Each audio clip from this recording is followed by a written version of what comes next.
Fairly simple mission. It's just a rescue. We're going to bring the Burkov Trank, regular bionic arm, some C4 and sleep grenades. I didn't have to bring the sleep grenades, but they end up saving me in the end, so that was well worth it. I'm also, for once, going to not be using Rocky Camo. This is Desert Fox, which is a sand and soil camo for the southwest part of Afghanistan.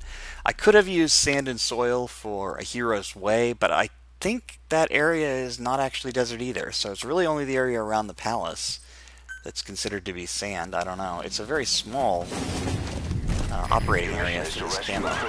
So it's kind of strange that it's one of the earlier default unlockable camos, because it almost is useless by the time you can develop it. And once you're done with Afghanistan for a while, there are, to my knowledge, no sand areas in Africa, so it's totally useless there. What we're going to do is something similar to the end of Back Up, Back Down, but instead of mines, we're going to have D-Horse poop on the road so that we can spin out the Jeep carrying Malak. And then we're going to set up a C4 snake for the APC that follows it, because if I just spin out the Jeep and then try to rescue the prisoner, the APC will spot me, and that will count as an alert. So I'm not totally sure where it's going to stop in terms of seeing the Jeep spin out. So I need to kind of spread out the C4 a little bit. Not quite as much as I did in Back Up, Back Down, which is why I'm doubling back here and just adding a little bit of extra C4 to the middle here.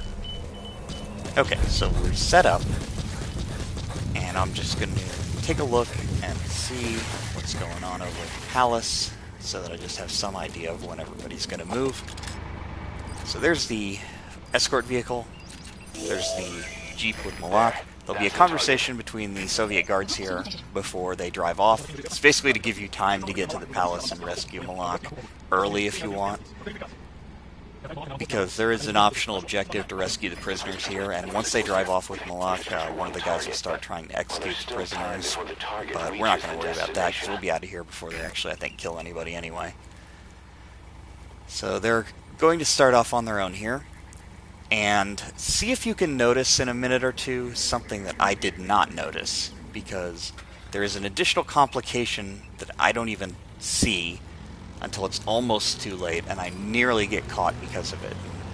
See if you can see what it is here in a minute.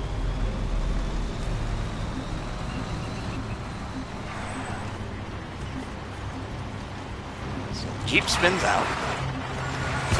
I'll blow that up.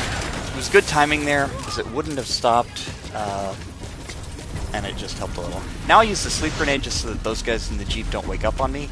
Now, did you see what the complication was? Because I only see it right here, which is that there are two guys on patrol that saw the Jeep spin out, and I did not notice them at all. If I had run straight up to that Jeep or used the Burkov, I would have been seen almost certainly, because I would have been sprinting.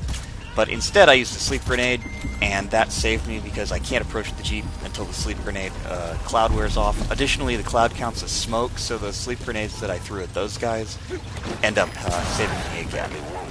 I don't know if it was the sleep grenades or the Burkov shots that took them down, but it doesn't matter. All I need to do is get Malak out of the Jeep without anybody seeing me and ride off.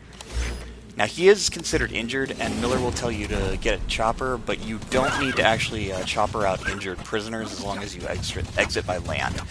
You would only need to do that if the mission forces you to, which a few of them do for story purposes, but I'm not sure which ones. I'm also not totally sure whether the child soldiers in Blood Runs Deep have to be helicopter extracted, or whether you can take them out by land.